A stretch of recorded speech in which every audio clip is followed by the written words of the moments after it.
42। लूका 10 पद 38 से 42। अभी क्लियर है आवाज?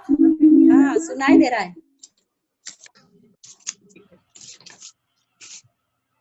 जब वे जा रहे थे तो वह एक गांव में गया और मार्था नामक एक स्त्री ने उसे अपने घर में उतारा।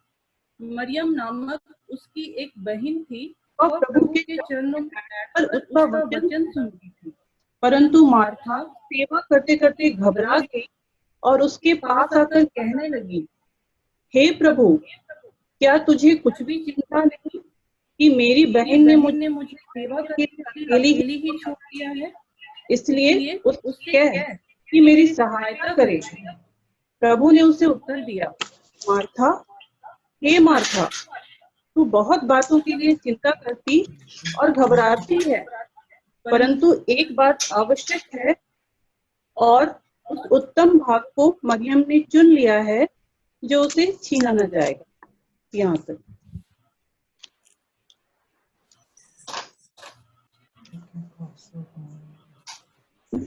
बाइबल की इन पद में जो 38 से 42 तक 10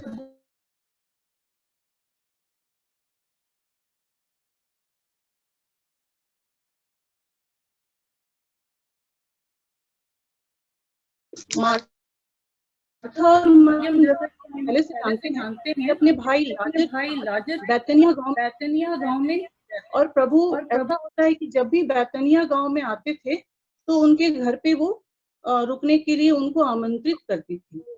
तो यहाँ 38 से 42 तक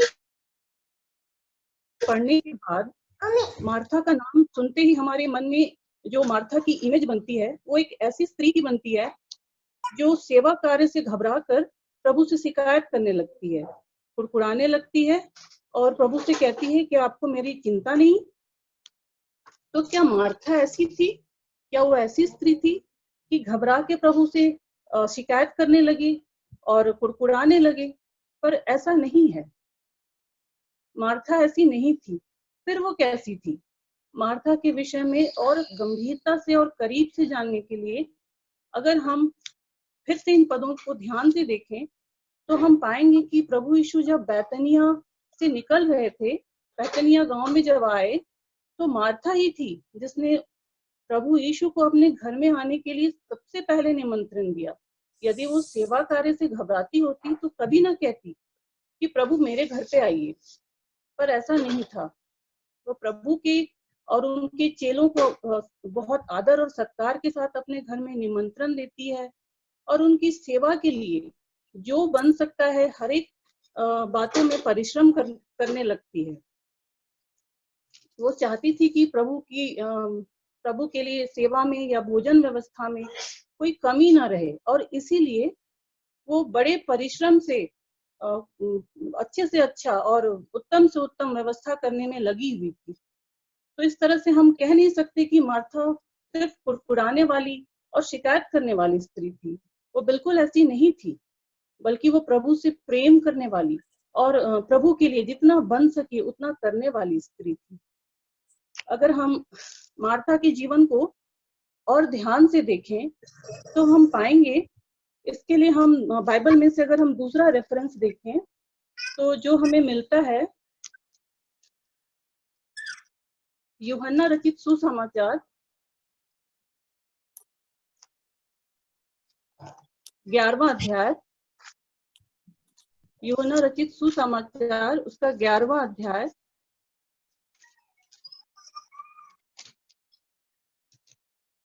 पद 17 से अगर हम देखें, 17 से आगे 27 पद तक, इन 10 पदों को अगर हम पढ़ें तो हम वहां पर देखेंगे ये जो पूरा 11वां पद है यूहन्ना का, इसमें लाजर की मृत्यु और प्रभु के द्वारा उसको पुनर्जीवित करने की पूरी कथा है इसमें। पर 17 पद वहां से वर्णन करता है कि जब लाजर के काफी दिन बीमार रहने के बाद जब वो मर जाता है और प्रभु यीशु बैतनिया आते हैं, ये 17 पद से इसका वर्णन हमें मिलता है। तो बैतनिया और यरूशलेम करीब 2 मील की दूरी पर था, और जब प्रभु वहां आते हैं, उसको लाजर को मरे हुए कि 4 दिन निकल चुके होते हैं, और वो बैतनिया पहुंचे भी नहीं होते। और मार्था को जब इसकी खबर लगती है, जैसा कि हम 20 पद में पढ़ते हैं, हम इसको पढ़ सकते हैं। जब मार्था ने यीशु के आने का समाचार सुना तो उससे भेंट करने को गई, परंतु मरियम घर में बैठी रही। तो वो अपने समाचार सुनकर वो बैठी नहीं रहती है, बल्कि उठ के तुरंत भागती है कि प्रभु को भेंट करे।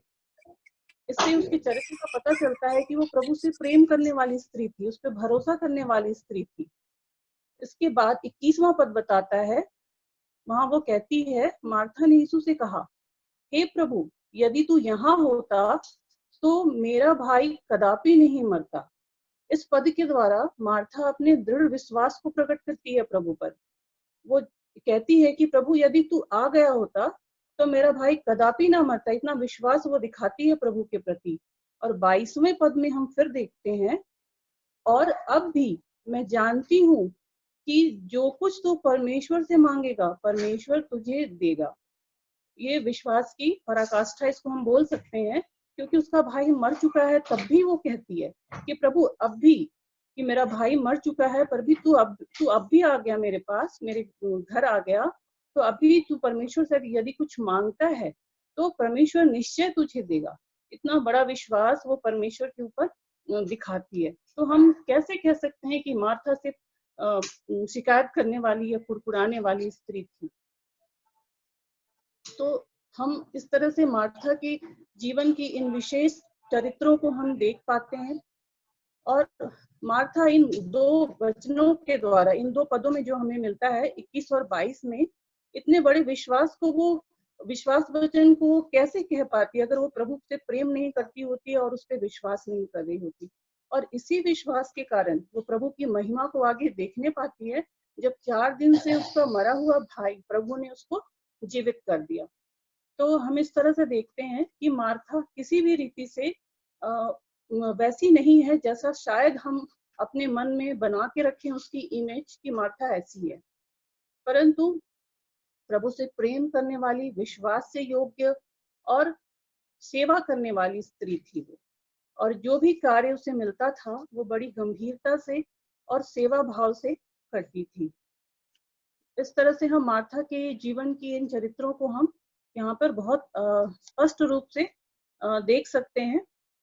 एक और पद को हम देखेंगे बाइबल में से, जो मार्था के जीवन के ही को दर्शाती है, और ये मिलेगा हमें यूहन्ना 12वां अध्याय, पहले के 2 पद। यूहन्ना 12वां अध्याय पद 1 और 2। इसमें ऐसा लिखा है, यीशु फसह से 6 दिन पहले बैतनिया में आया, जहां लाजर था जिसे यीशु ने मरे हुओं में से जिलाया था। वहां उन्होंने उसके लिए भोजन तैयार किया और मार्था सेवा कर रही थी, और लाजर उनमें से एक था जो उसके साथ भोजन करने के लिए बैठे थे। यहाँ फिर से बाइबल का ये वचन हमें बताता है कि मार्था फिर उस सेवा कार्य में लगी हुई थी। कहने का तात्पर्य कि मार्था हमेशा से प्रभु के साथ जुड़ी रही, प्रभु के सेवा कार्य में लगी रही, और विश्वास योग्यता से ये काम उसने किया। जितनी संभव हो सके, न सिर्फ प्रभु की सेवकाई में सामने से बल्कि पीछे से भी वो प्रभु की हर तरह से सहायता किया करती थी। तो इन सारे वचनों को देखने के बाद हम मार्था को एक बिल्कुल नए रूप से हम देख सकते हैं कि वो प्रभु से प्रेम करने वाली, विश्वास योग्य और कहना चाहिए सेवा में लगी रहने वाली स्त्री थी। और हम ऐसा पाते हैं कि हर एक व्यक्ति को परमेश्वर ने अलग अलग वरदान दिया है, अलग अलग तोड़े प्रभु ने सबके लिए रख छोड़े हैं, और उन वरदानों को हमें अपने पास पहले तो पहचानना है कि प्रभु ने हमारे जीवन के लिए क्या वरदान दिए हैं, प्रभु ने हमारे लिए क्या सेवा सौंपी है। फिर हमें उन वरदानों को अपने पास रखे नहीं रखना है, बल्कि प्रभु की सेवा के लिए इस्तेमाल करना है। क्योंकि जितने तोड़े, जितने वरदान हमें दिए गए हैं, ये सारे वरदानों का प्रतिफल प्रभु हमसे चाहेगा कि तुमने क्या किया, मैंने तुम्हें ये वरदान दिया था, तुमने क्या इसे मेरी सेवा के लिए इस्तेमाल किया। तो आज हम मार्था के जीवन से सीख सकते हैं कि प्रभु ने हमें जो भी वरदान दिए हैं, चाहे वो जितना भी बड़ा हो या छोटा से छोटा हो, हम उसे प्रभु की सेवा के लिए इस्तेमाल करें, जैसे मार्था ने अपने जीवन में किया। आज महिला दिवस के अवसर पर हम सबों के लिए मार्था के जीवन से यही शिक्षा मिलती है कि हम मार्था के समान ही प्रभु से प्रेम करने वाले, प्रभु की सेवा में जितना हमें मौका मिलता है, जितना हमारे पास मौके आते हैं, उन मौकों को हम प्रभु की सेवा में लगाएं और ये ना सोचें कि ये कार्य छोटा है या ये कार्य बड़ा है। जो भी कार्य प्रभु हमें सौंपता है उसको पूरी विश्वास योग्यता से प्रभु की सेवा के लिए कार्य करें, तभी हम उस सेवा कार्य का पूरा प्रतिफल पाएंगे। क्योंकि सारे मार्था के जीवन के सारे सकारात्मक पहलुओं को अगर हमने अभी देख लिया, क्योंकि मार्था एक मनुष्य थी। हम देखते हैं पहले की, जैसे लूका रचित सुसमाचार के 10वें अध्याय जो पहला वचन हमने लिया था, उसी में हम देखते हैं कि मार्था, उसको वापस अगर हम निकाल लें लूका 10 को, लूका 10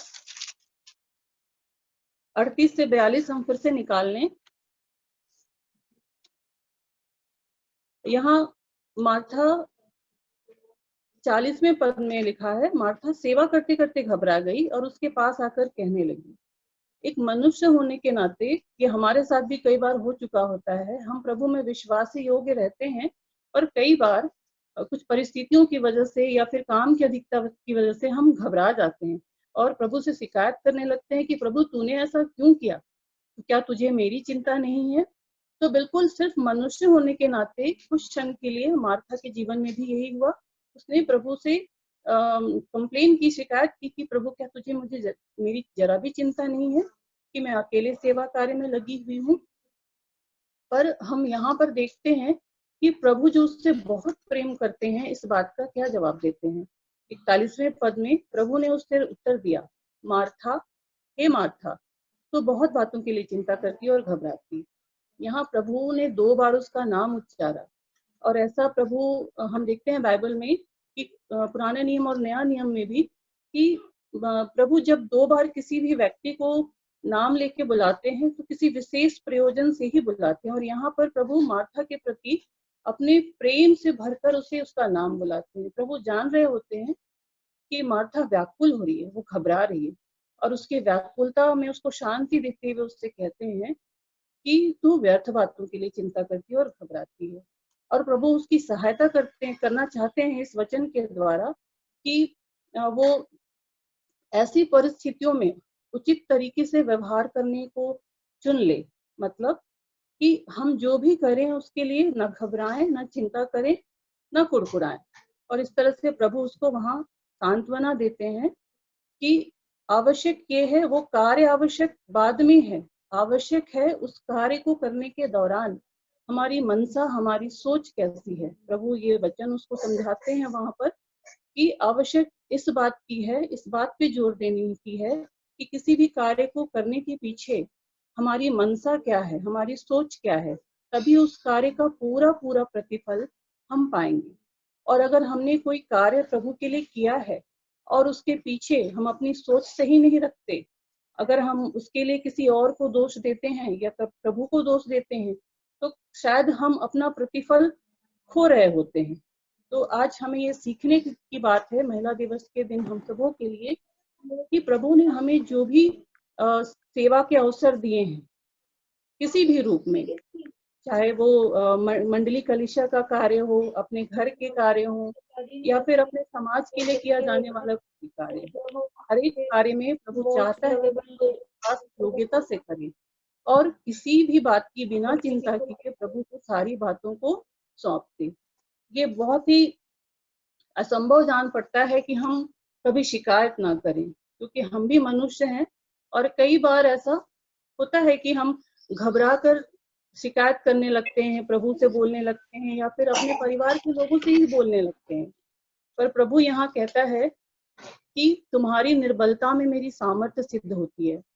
जहां जहां तुम निर्बल हो वहीं वहीं मेरा बल तुम्हें सामर्थ्य देगा। तो अगर हम इन बातों के लिए प्रभु से मांगे तो निश्चय प्रभु हमारी सहायता करेगा कि हम हर एक निर्बलताओं में भी प्रभु की सामर्थ से जय प्राप्त करें। आज महिला दिवस में हमें प्रभु ये सिखाना चाहता है कि हम निर्बल होते हुए भी प्रभु में और ज्यादा बलशाली और सामर्थी बने। प्रभु इस वचनों पर बहुत से आशीष दे कि प्रभु ने हमें इस वचन के द्वारा तृप्त किया है। आइए हम प्रार्थना करें।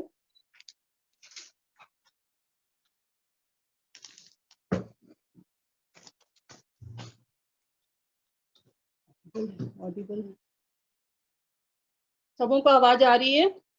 हाँ आ रही। आइए हम प्रभु का धन्यवाद करें।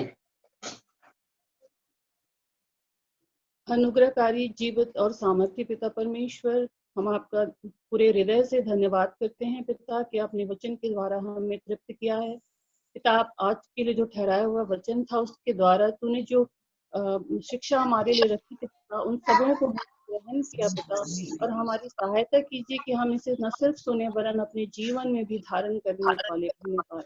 पिता, होने दे कि हम महिलाएं अपने कलिशाओं में, अपने घर परिवार में, अपने समाज में एक अच्छा उदाहरण पेश कर पाए पिता परमेश्वर, और होने पाए कि इससे सिर्फ और सिर्फ पिता तुझको ही महिमा मिलने पाए। सारी बातों के लिए तेरा धन्यवाद करते हैं पिता परमेश्वर, और जितने भी लोग आज की सभा से जुड़े हैं हर एक को आशीषित कीजिए।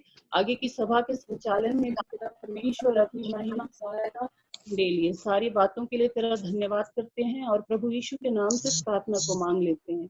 सुनिए और स्वर्ग के राज में ग्रहण कर लीजिए। आमीन।